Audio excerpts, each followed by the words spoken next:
What's up guys, welcome back to my channel. I have not posted a YouTube video in a very long time, admittedly. It's probably been a good 2 months since I posted a long form video on here, but it's finally the end of April and I spent a lot of time this morning reviewing all of my April transactions and putting it into my budget template. So I wanted to make this video just walking through exactly how much money I spent this month, how much I budgeted versus how much I spent. Spoiler, I went like totally over budget this month. This month felt like so long. I took a trip, it was my birthday, I had a lot of car issues. And I also went through a breakup this month, which I feel like because of that, I spent a lot more time with my friends going out to eat. The breakup was literally why I booked the last minute trip to begin with. So there were just a lot of expenses this month. If you've been following me on social media for a while, you know that I very diligently track my spend. Even on super high months, I make it a point to come into my budget template and track my spending on a weekly or a monthly basis to make sure at least I know exactly where my money's going. Like even if I significantly went over my budget, at least I know where it's going and I can make a plan to kind of like cut back moving forward, which is exactly what I'm doing today and exactly what we're going to talk about in today's video. I'm going to again show you what all of my expenses were, but then I'm also going to show you at the end of the video where I'm planning on cutting back in the month of May to really significantly cut back on my spending. We're already 4 months of the way through 2024 and I set some really big financial goals at the beginning of 2024. If you've tuned into my podcast, you've heard me talk about my financial goals, and frankly the financial goals just aren't going to happen if I keep spending the way that I've been spending this month especially. So we're going to make some changes moving forward and we're going to talk about it in today's video.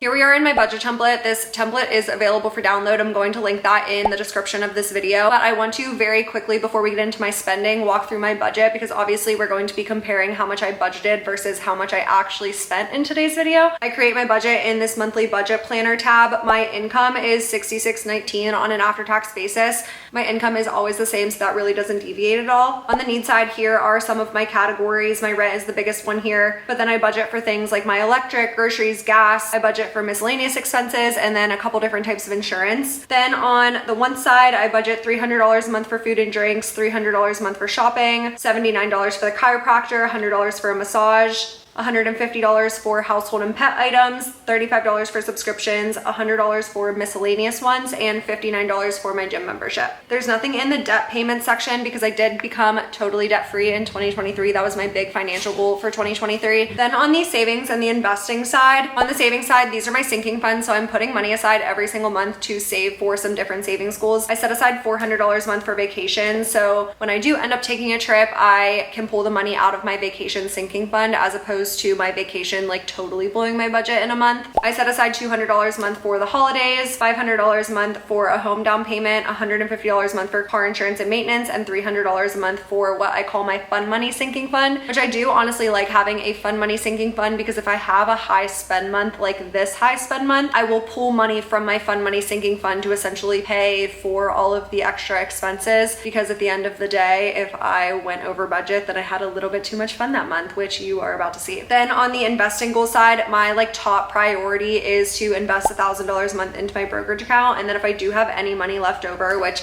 spoiler, this month I did not, then I will invest $250 a month into my Fundrise account. Then here we are in the April tab. All of the monthly tabs look exactly the same. And these are the tabs where you are logging all of your transactions. So once a week, I make it a point to come in here and come into the transactions log and just log all of the transactions that I occurred over the last week. But then at the end of the month, I like to come in here and like audit the transaction log just to make sure that all of my expenses actually did get put in here so that I have like a super accurate representation of where my money went that month. I was super anxious about doing this morning because I knew that my numbers were going to be just like so absurdly high. I knew this was a high spend month. And even though the numbers are really high, like I definitely went over my budget in so many different areas, I still just have less financial anxiety because I went through this process. I've definitely found that not tracking where your money's going and just kind of like hiding from it gives me a lot more anxiety than just facing it and creating a plan to move forward. First, let's look at the cash flow summary. I really like this because it's just a good overview of what you budgeted versus what you actually spent. So as you can see, my income is the same. I made $66.19. My needs came in a little bit under budget at $25.13. And then on the one side, you can see that I budgeted about $1,100 and I spent about $2,500. I haven't logged any savings and investments yet because what I typically do is come in here, I log everything that I spent, I see how much I have left over, and then that's when I divvy that up between my savings and my investments. What this cash cash flow summary doesn't capture is the money that I spent out of my sinking funds. So again, this month I took a trip and I logged that as savings spend. You can see all of that information in the year in review tab, but you're not going to see it in the cash flow summary because technically that money didn't come from this month's budget. Now let's look at the need summary and the want summary. On the need side, there's really nothing that interesting here. I came in a little bit under budget in pretty much all of the categories. Groceries were actually really good this month. I feel like I go over my grocery budget a lot, but this month I actually came in under budget. But then in the want summary, this is where things get a little bit crazy. Like I said, I budget $300 a month for food and drinks, and I spent $898 this month on food and drinks. So that includes like restaurant and bars. That doesn't include groceries because again, we have another grocery subcategory. Looking at my transactions, like if I'm going down the transactions log, the big one that really gets me is earlier this month, we went out kind of like day drinking for the Pirates home opener. I live in Pittsburgh, and not only did I spend $110 on Ubers that day, but I spent $210 on food and drinks. We were out all day, so I think I ate 2 meals out. Like we got food at the first bar, and then we also got food late at night at the second bar. But then with alcohol and everything, it literally added up to $210 just on food and drinks. I also took my friend out to dinner and drinks for her birthday this month. That was $157. We went to dinner, we got drinks at the first place, and then we went to a second bar and we got drinks at the second place as well. And obviously I paid for everything because it was her birthday. I don't really do gifts for my friend's birthday anymore, but I do like to take them out to dinner or do something like that. And then other than that, on the food and drink side, I feel like I just went out to eat a lot. I do have 2 Uber Eats transactions in which I'm typically very, very good at not ordering Uber Eats. But I feel like the first 2 weekends after my breakup, I ordered Uber Eats like both Saturday nights because it was the first time in so long that I'd like spent a Saturday night alone. And I was like, well, since I'm staying in tonight, I can like afford to get Uber Eats. But again, going through all of these transactions definitely helps me be like, okay, maybe this month I'm not going to get Uber Eats because $900 on food and drinks just this month is absolutely insane. Then the next category, again, I budget $300 a month for shopping, and I spent $839 shopping this month. I do have to say the trip that I took this month, and we'll talk about all of like the vacation related expenses, but the trip that I took this month was to New York City, and anytime I'm in New York, I always do so much shopping. We try to go about once a year and just like go shopping and go to all of our favorite stores because I live in Pittsburgh and there are literally no stores here that I like to shop. I'll go into like Aloe or Zara or just like, again, the different stores that I don't necessarily like to shop online at. I like to be in, so I knew booking the New York City trip that I was going to do a lot of shopping, but still just seeing the total makes me not feel very great. Then the other ones category that I want to call out is miscellaneous ones. I budget $100 for it and I spent $321. If I look through my transactions log, there's just like a lot of really dumb stuff. I don't know why I spent so much money on parking this month. I think, like I said, I was going out to eat a lot this month, and every time I go out to eat, I drive and then I pay for parking downtown. I also spent $23 on a parking ticket this month. Then this month I also got a mani-pedi, which I don't factor into my budget because I typically don't get my nails done. But since it was my birthday and we were going to New York, I like wanted to get my nails done for that. So that was like over $100 and I put it into the miscellaneous ones category. Then the last thing that I want to talk about here is all of my savings spend transactions. So again, every month I'm saving money into sinking funds, like my vacation sinking fund, my fun money sinking fund. But then when I spend money out of those savings accounts, I log that in my transactions log as well as savings spend. I had 2 vacation savings spend transactions this month. So the first one was $970. I logged this under vacations because I booked a couple of flights. I have some trips coming up this summer and I wanted to get the flights like kind of out of the way. I had the money in my vacation sinking fund, so I wanted to just like book them now. So I haven't taken the trips yet, but I did book flights out of my vacation sinking fund. And then the other vacations savings spend transaction was $330, and I logged that for my New York City expenses. So these were things like going out to eat and Ubers mainly while I was in New York. Then the last savings spend transaction is in the car insurance and maintenance category. I spent $1,439 on my car this month. I was driving home from my friend's house a couple of weeks ago and I hit the biggest pothole ever and I got a flat tire. So I had to call AAA and it was $80 some to tow my car. Towed it to a shop, obviously, to fix the tire. So I had to get all new tires because the first 2 were obviously like demolished from hitting the pothole. And then the back 2 were just low on tread anyway. So I got 4 new ones. That was obviously pretty expensive. And then while my car was in the shop, I also needed to get my car inspected. I needed to get my oil change, and in the car inspection, I believe they also realized they had to do like an alignment, and I needed a new battery as well. So that was $1,400. That was in my car insurance and maintenance sinking fund. I really like setting aside money for car related expenses because obviously like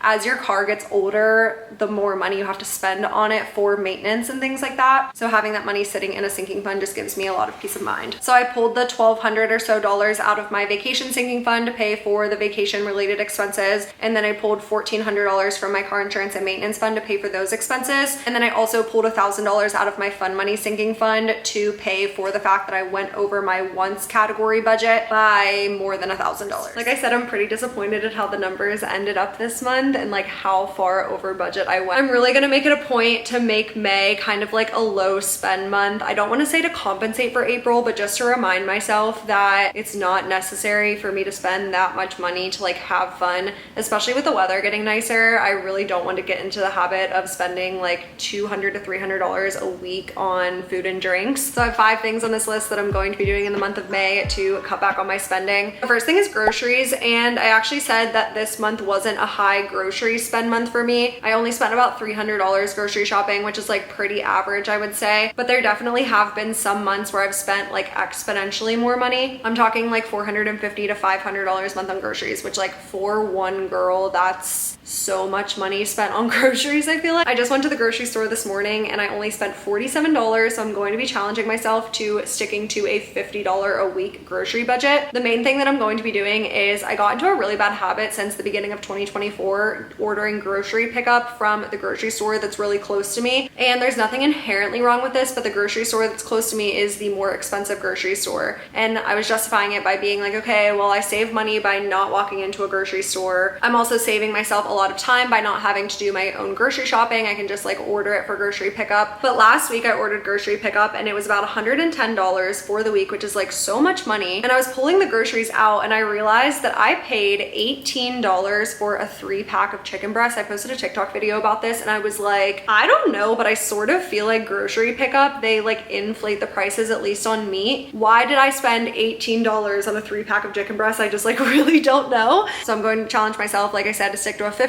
a week grocery budget and not do grocery pickup. I'm only going to be going to Aldi for the entire month of May and really just like seeing how much money I can save in the grocery department. The second one here is food and drinks, so restaurants and bars. $900 on food and drinks in 1 month is just like the most absurd amount of money. I think there's a couple things that play into this. The first thing, I do like to pay for my friends in a sense where we're at a bar and we're all like ordering a drink. I like to be like, no, I'll just like get this round, but I sort of notice sometimes that doesn't get reciprocated, or like if I'm only getting one drink, then I just paid for everyone's drink and I'm like not getting anything in return. Not that I always need to, but like I definitely see that reflected in the amount of money that I spend. So I'm going to really try to stop doing this. I love my friends dearly, but like I can't keep spending $900 a month on food and drinks. And then the second thing here is that I really just want to cut back on the amount of alcohol that I'm drinking in general. There is absolutely no reason why I should be spending $150 a week plus just on alcohol. And going out to eat, I think, is one thing. I really do value that time spent with friends. I love trying new restaurants in the city, but my favorite type of like going out to eat is when you go out with all of your girlfriends and get like a girl dinner, just get a couple different appetizers and like one drink. So I was talking to my friends about this morning and I was like, frankly, I went so far over my budget, like I'm really going to have to rein it in.